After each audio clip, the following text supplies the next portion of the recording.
Olá, meus queridos do meu canal Química Ativa.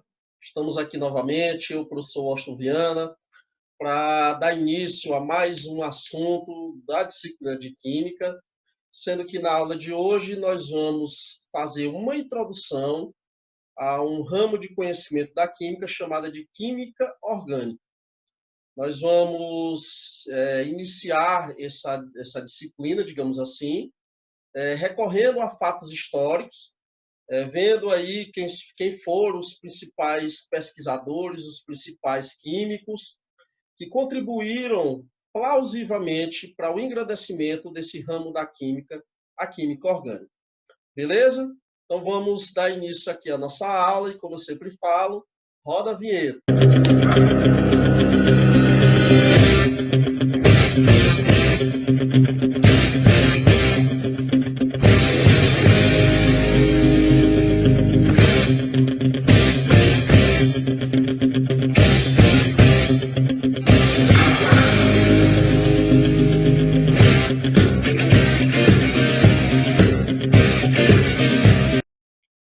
Muito bem, então a partir de agora vamos dar início à introdução à química orgânica, vendo principalmente a finalidade de estudo desse novo ramo da ciência química. O nascimento da química orgânica, segundo a literatura, se deu aí por volta do século XVIII, proporcionado pelo estudo de alguns cientistas. Primeiramente, nós vamos ver a contribuição desse pesquisador chamado de Carl Cherenkov, que muito contribuiu para o engrandecimento da química orgânica.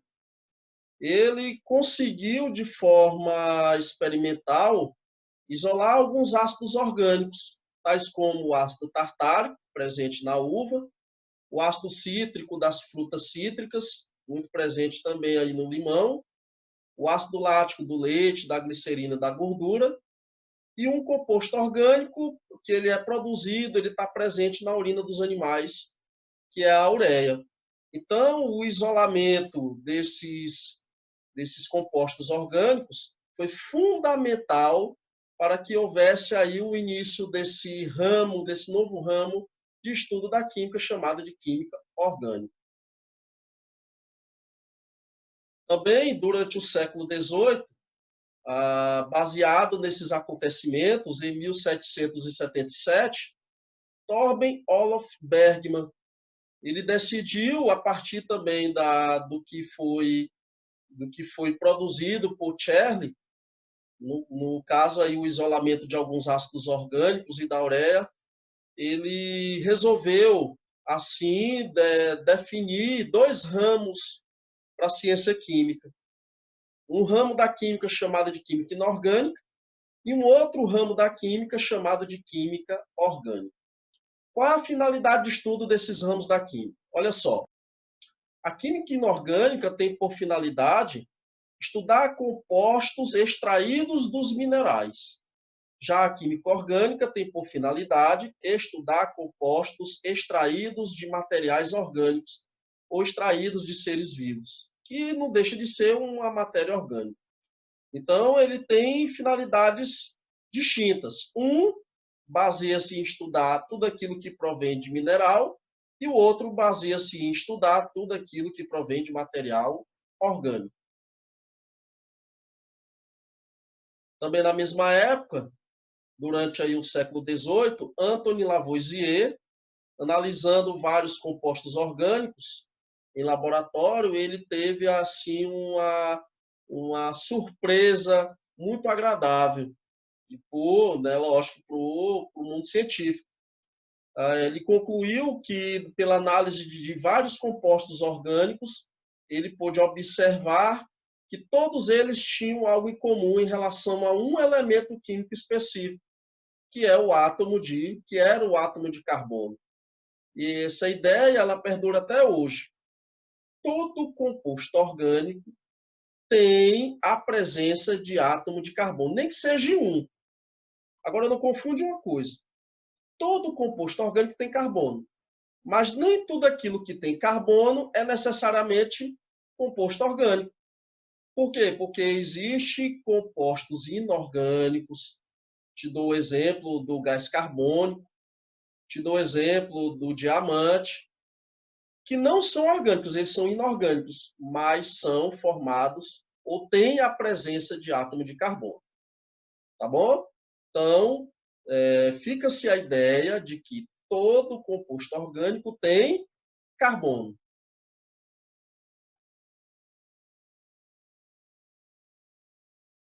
Já passando aqui para o século XIX, né, o nascimento da química se deu no século XVIII, como vocês observam aí no slide. Mas prosseguiu e prossegue ainda nos dias atuais o estudo com relação aos compostos orgânicos. No século XIX, mais precisamente em 1807, Jacob Berzelius ele trouxe para o meio científico uma teoria que gerou muita polêmica na época, chamada de teoria da força vital ou do vitalismo. Segundo Berzelius, todo composto orgânico só poderia prover daquilo que tivesse vida. Todo composto orgânico só poderia prover de um outro composto orgânico. Ou seja, para formar, para dar origem a compostos orgânicos, teria que ter uma força divina, algo que contivesse vida, e assim a gente poder surgir no universo ou na natureza outros compostos orgânicos. Teoria essa que foi derrubada logo um pouco mais tarde, aí, em 1828, por Friedrich Wöhler. Ele derrubou a teoria do vitalismo. De que maneira? Sintetizando o composto orgânico daquilo que não fosse orgânico, daquilo que não tivesse, que não fosse oriundo de algo que não tivesse vida. Essa síntese, esse fato experimental produzido por Wöhler, foi conhecido como síntese da ureia. A ureia ela é um composto orgânico e, segundo Berzelius, lá na teoria do vitalismo, só poderia prover de um outro composto que também fosse, outra matéria que também fosse orgânica. E Wöhler provou o contrário. Produziu ureia a partir de um composto chamado de cianato de amônio, que é uma molécula, que é uma substância inorgânica. Aquecendo essa substância, em meios laboratoriais, lógico, experimentalmente falando, ele conseguiu produzir, sintetizar a ureia e deu início à derrubada da teoria do vitalismo. Continuemos aqui no século XIX, já em 1845, Hermann Kolbe conseguiu realizar a primeira síntese de um composto orgânico a partir de seus elementos mais simples. Kolbe, isso que ele fez, na verdade, foi para derrubar de vez todos aqueles que ainda acreditavam na teoria do vitalismo. Pegando-se elementos químicos simples, como o carbono, o hidrogênio e o oxigênio, colocando em um meio reacional, ele conseguiu produzir, ele conseguiu sintetizar um composto orgânico do tipo ácido acético. E conseguiu produzir ácido acético em laboratório a partir de seus elementos mais simples.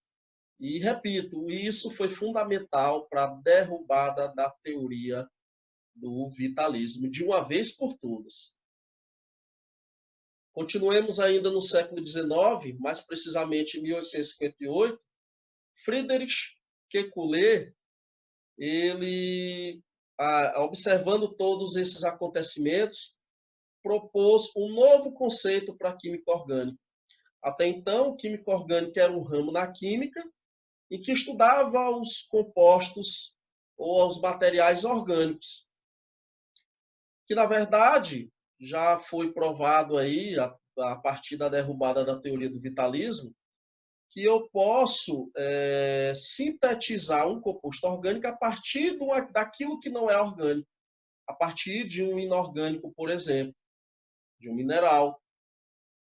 Daí que Kekulé propõe um novo conceito para o ramo de estudo da química orgânica. Segundo ele, química orgânica é o ramo da química que estuda os compostos do carbono. Mas nós temos aqui que fazer uma ressalva.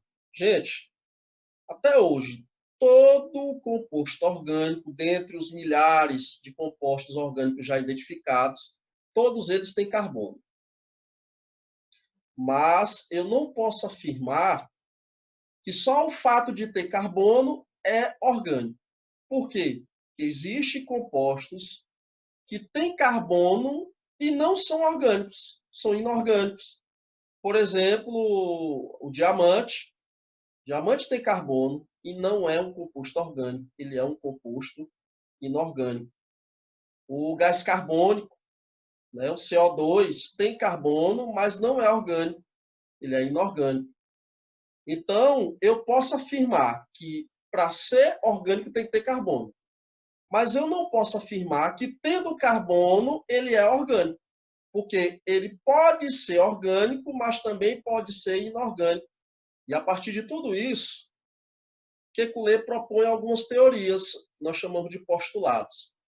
O primeiro postulado de Kekulé para o carbono diz respeito à sua tetravalência.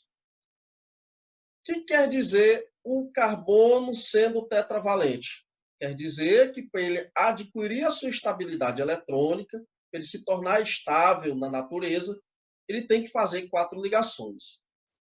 Apresento-lhes o carbono de número atômico 6 de massa 12. Dessa forma, que a gente chama de forma neutra, o número atômico 6 diz respeito ao número de prótons, que vai ser igual ao número de elétrons. Todo elemento químico neutro, o número atômico ou número de prótons é igual ao número de elétrons. E aí, voltando, retomando lá o primeiro ano do ensino médio, em que nós estudamos a configuração eletrônica dos elementos, por exemplo, o carbono, há uma configuração eletrônica específica para ele, que é a famosa distribuição eletrônica, lá no diagrama de Linus Pauling, lembra? 1s2, 2s2, 2p6, 3s2, aquela distribuiçãozinha dos elétrons. Para o carbono, nós vamos distribuir 6 elétrons.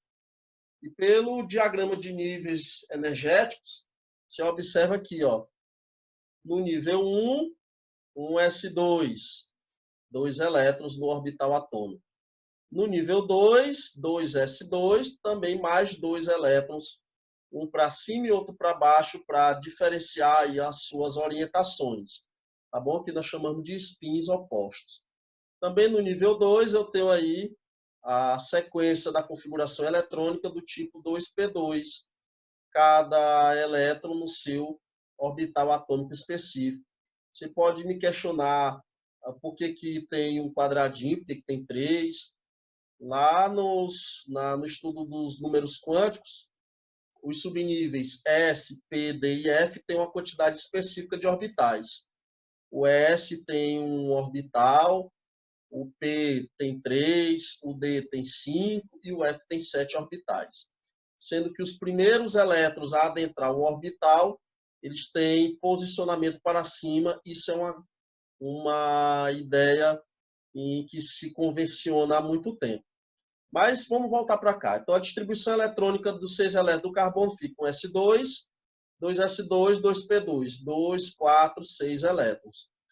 Os elétrons que são responsáveis por fazer as 4 ligações são os elétrons de valência, que estão presentes na camada de valência. A camada de valência é de maior nível. Você está observando aqui o nível 1, de mais baixa energia, e o nível 2, de mais alta energia. Esse é a camada de valência. E tu olha aqui, ó, 1, 2, 3, 4 elétrons. Então, o carbono com 4 elétrons vai proporcionar a sua estabilidade eletrônica na formação da sua tetravalência, ou seja, formando as 4 ligações. Por enquanto, você vai ficar nessa ideia.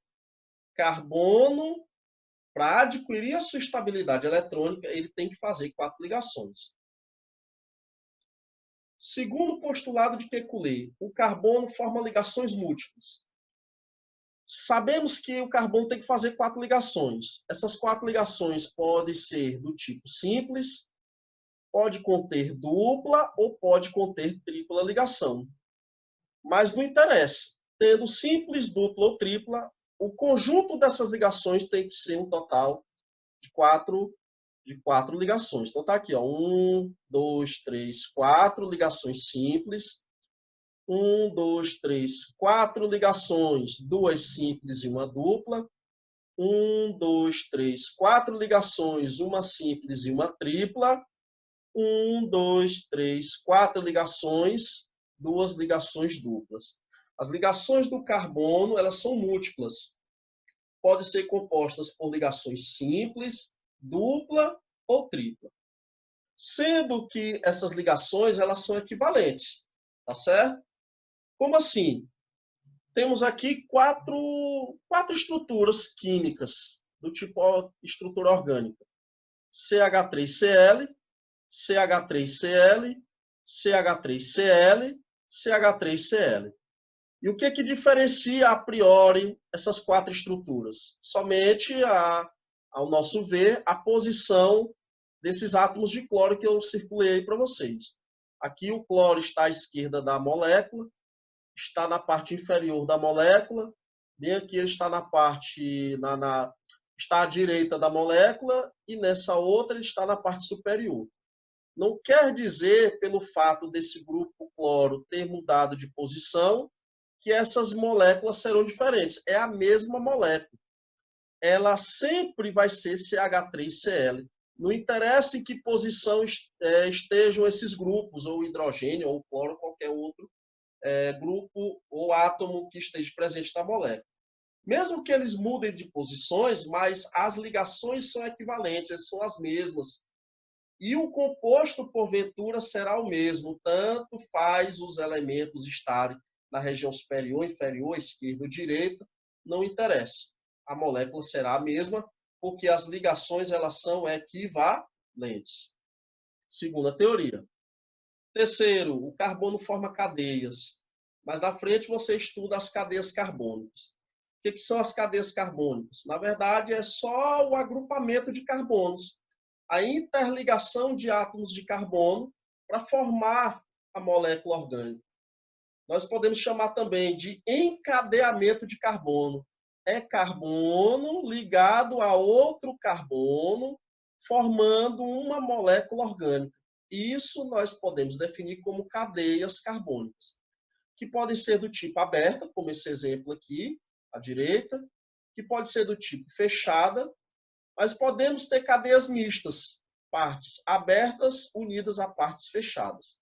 Uma mistura de fechamentos de cadeias, abertas e fechadas, formam as cadeias mistas. Quarto postulado de Kekulé. O carbono liga-se a várias outras classes de elementos. Ele está na família 4A e ele pode, na ânsia de adquirir a sua estabilidade eletrônica, ele pode ligar-se a outros elementos, tanto de mais baixa eletronegatividade quanto de eletronegatividade mais elevada. Os compostos orgânicos, você vai ver carbono ligado a hidrogênio, carbono ligado a oxigênio, carbono ligado a nitrogênio, a halogênio, a outras classes de elementos. Não quer dizer que, por fato de todo composto orgânico ter carbono, que ele vai ser formado exclusivamente por carbonos. Pode haver outros elementos ligados ao carbono e, mesmo assim, formar moléculas orgânicas. Quarto postulado de Kekulé. Queridos, atenção a esse tema. Classificação do carbono na cadeia carbônica. Olha só.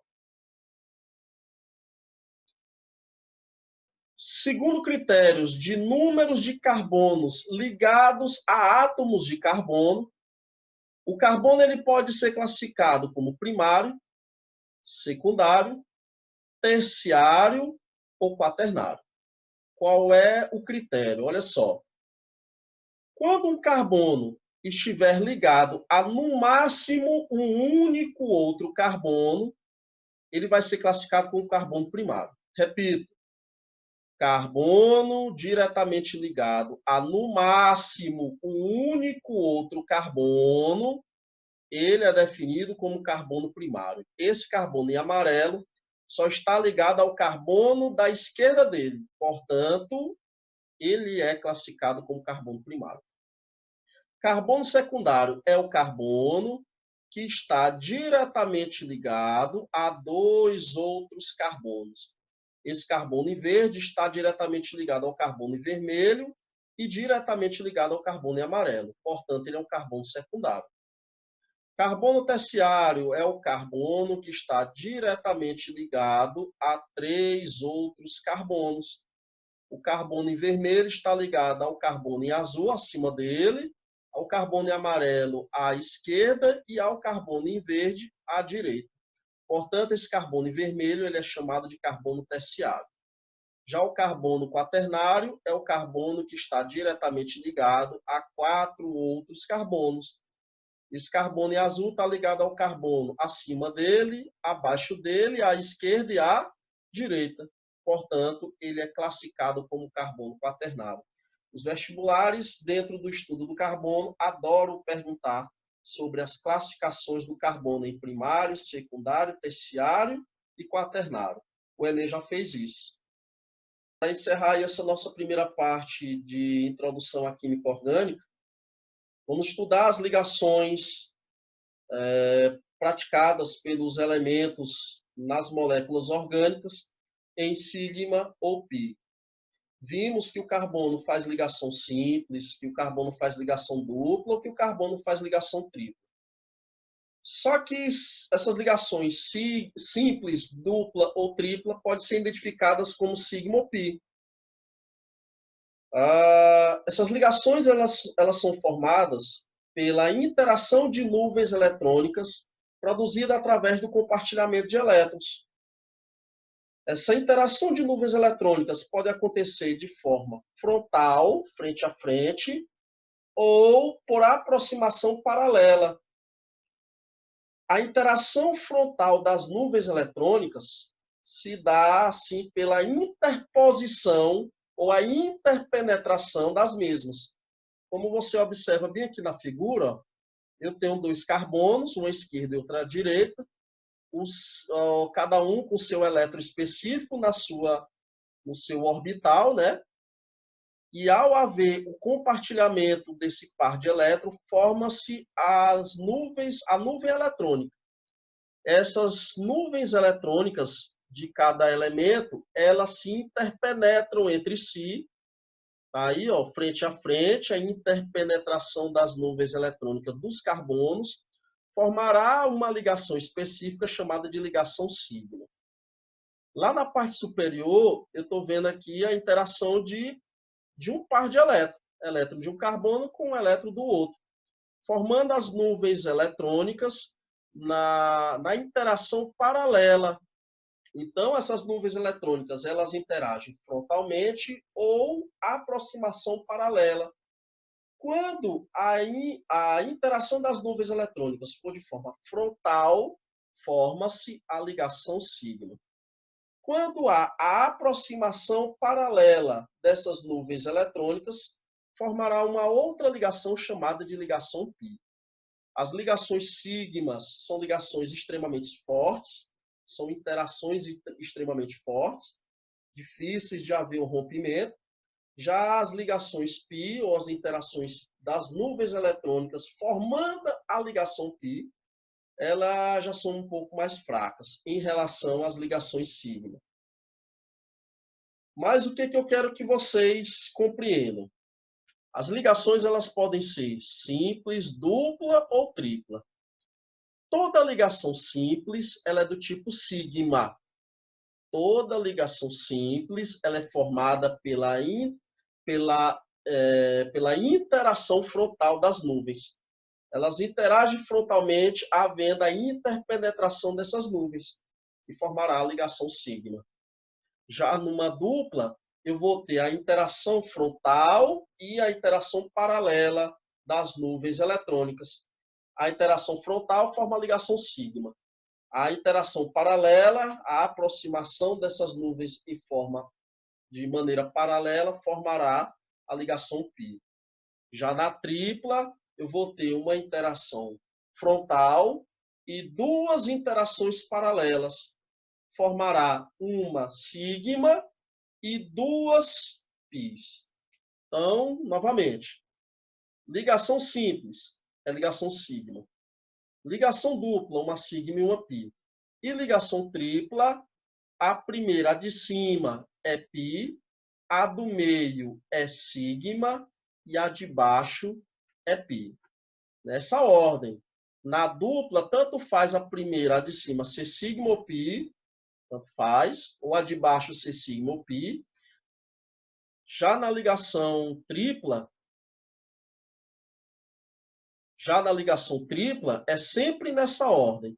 A de cima é pi, a do meio é sigma e a de baixo é pi. Pi, sigma, pi. Sempre nessa ordem.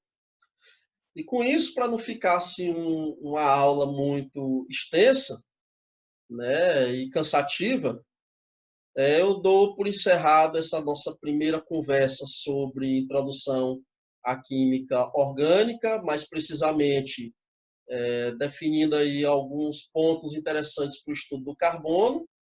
E nos veremos na nossa próxima videoaula, estudando também características para o átomo de carbono. Beleza? Valeu, galera. Tudo de bom. Até a próxima.